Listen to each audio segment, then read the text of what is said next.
Press cast अभी मेरे पास भी कॉल किया और दूसरों भी आई थी। उनका स्पष्ट था कि एक परीक्षा की अगर सूचना को चैलेंज किया गया है तो सर कोई भी इसमें शामिल हो, चाहे वो आयोग से हो, चाहे पुलिस प्रशासन की गलती हो, या किसी भी लेवल की गलती हो,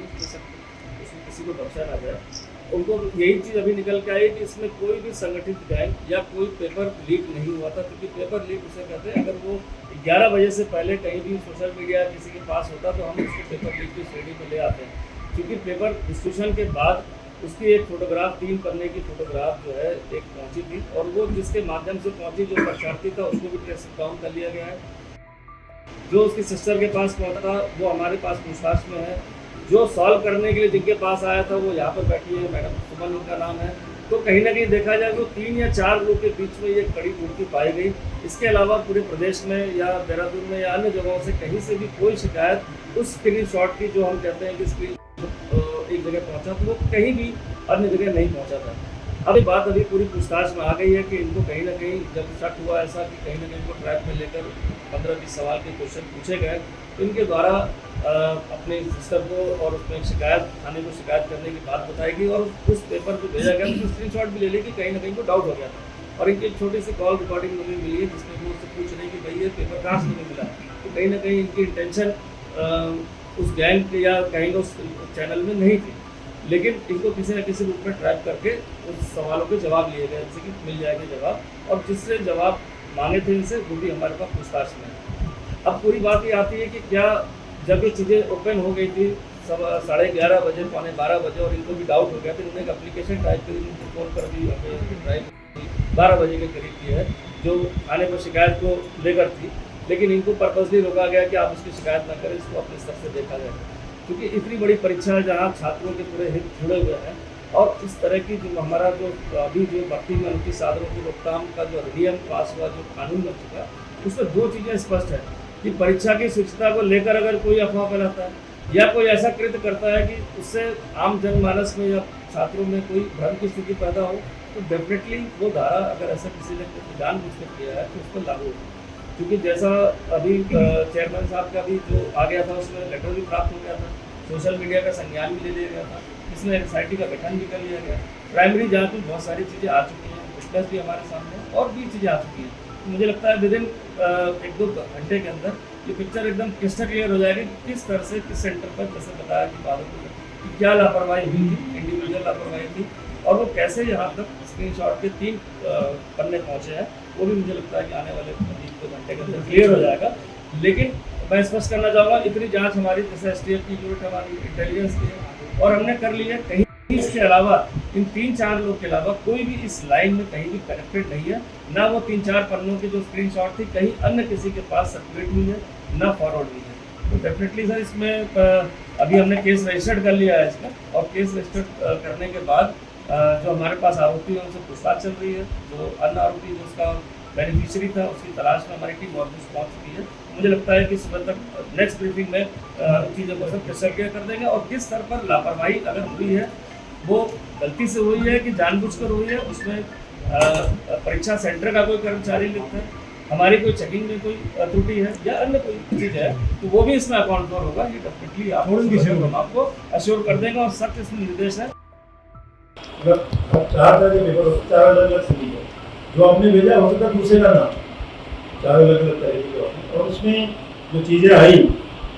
उसमें पेपर आया और लड़की भी यहाँ पर है, उसका भी एग्ज़ाम था लेकिन वो कहीं गलत नहीं गया। उसने स्वयं प्रोफेसर से बात की, पेपर आया जिस आदमी से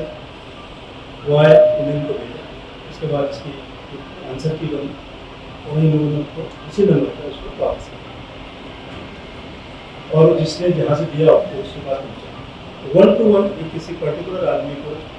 फायदा उठाने के लिए या उसको मदद करने के लिए प्रयास किया गया है अभी तक की तरह, और कहीं से भी किसी भी एंगल से नहीं।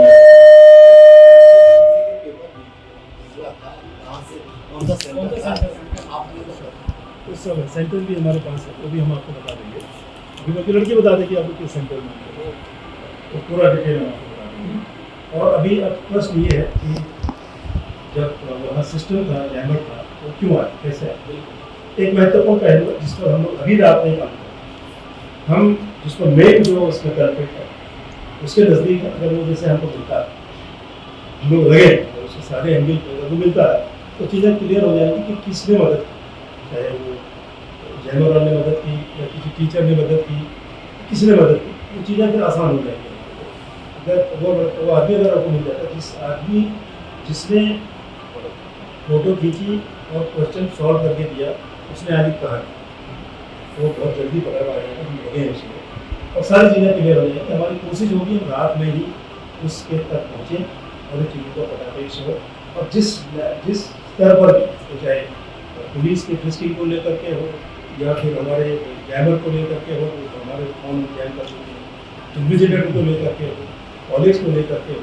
या जो भी इसमें इन्वॉल्व रहा उसके विरुद्ध हम लोग ठोस सख्त कार्रवाई करेंगे। और हम इसी रात में कोशिश हमारी है कि वो मेल करके तो उसको उसका नाम हम सब क्लियर है, बहन हमारे पास है, उसने भी फ़ोन किया, जिसने सॉल्व किया वो भी हमारे पास है। बस एक चीज़ है जो अभी अजय ने बताया कि जब उसको डाउट हुआ तो उसे कुछ नहीं मिली और उसने कोशिश की थी मैं प्रशासन को बताऊँ, थाने में एप्लीकेशन लिखा दी, लेकिन वो बीच में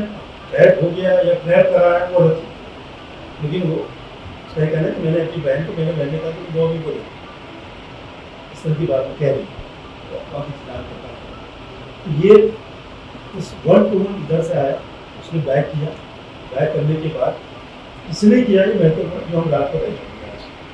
अभी तक इसका बहुत नकल लीक पेपर हो गया, इसका बहुत बड़े वॉल्यूम इसका हो, कहीं से इसका कोई साक्ष नहीं है। उसके हिसाब से एग्ज़ाम को न किया जाए, एग्ज़ाम को डेट किया जाए, 20 दिन किया जाए, ऐसा कुछ लोग आता था। और वो हमने उनसे ये कहा कि जो आपदाएँ थी आज के डेट में हमने डिस्ट्रिक्ट एडमिनिस्ट्रेशन से सबसे बात कर लिया है, कहीं पर कोई प्रॉब्लम नहीं है और किसी को एग्ज़ाम कराने में किसी प्रशासन को कोई दिक्कत नहीं है। इसमें गवर्नमेंट से, सचिवालय से, पब्लिक सर्विस कमीशन से भी हम लोगों ने अपने इलेक्शन कमीशन से भी हम लोगों ने अपने ऑब्जर्वर लिए थे इसमें, और डिस्ट्रिक्ट एडमिनिस्ट्रेशन से भी हम संपर्क में थे कि अगर कहीं पर कोई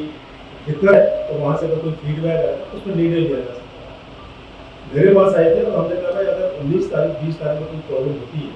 बड़ी आपदा आती है तो ऑटोमेटिकली एग्ज़ाम नहीं होता, लेकिन एक प्रयास था उनका कि भाई एग्ज़ाम को मत कराइए। उसका मकसद क्या रहा होगा मुझे नहीं पता, क्यों ऐसा अभी आपके प्रेस कॉन्फ्रेंस लोगों ने कहा कि साहब क्या जरूरत थी, किस एग्जाम करनी थी, आपदा के बारे में बिल्कुल अलर्ट। हमने वॉइस रिकॉर्ड करके एक बच्चे को फ़ोन करके बताया कि आप डाउनलोड करिए और मौसम अगर खराब होता है 1 दिन पहले आप सेंड कर दीजिए। 1 दिन पहले हम लोगों ने एक बच्चे को मेल करके उनको बताया और एक हेल्पलाइन जारी की और आपको 147 उसमें उस बीच में एग्जाम शुरू होने से पहले लोगों की कॉल आई कि मैं 5 मिनट लेट हो गया हूँ या मैं थोड़ा देर, हमने उनकी परेशानी को सबको समझकर उनका सॉल्व टोटल डागों की जगह सब चीज़ करने के पश्चात और पूरा डिस्ट्रिक्ट एडमिनिस्ट्रेशन पूरे स्टेट का पूरा एक्टिव था, सब भ्रमण में थे। मैं भी यहाँ कई सेंटर को गया, SSP DM लोग राउंड पे थे, पूरा पुलिस हेडक्वार्टर लगा हुआ था, पूरा होम डिपार्टमेंट हमारा इस पे अनफॉर्चुनेटली ये जो घटना हुई जो आपको सोशल मीडिया पर आया और वो उस पर फिर थोड़ी सी चिंता हुई और उसको कोशिश की कि इसमें क्या हो। फिर आप लोगों से बात हुई, SSP द्वार से बात हुई और ये हुआ कि साहब पेपर लीक हो गए बहुत तेजी से। पेपर लीक का जो इन्वेस्टिगेशन को जो लोग आए सामने ये 1-to-1 था कि मैंने अपने भाई का कराने का कुछ चीज़ें आई। अगर आप ये वीडियो YouTube पर देख रहे हैं तो हमारे चैनल को सब्सक्राइब कर बेल आइकन दबाएं और Facebook पर देख रहे हैं तो हमारे पेज को लाइक करें।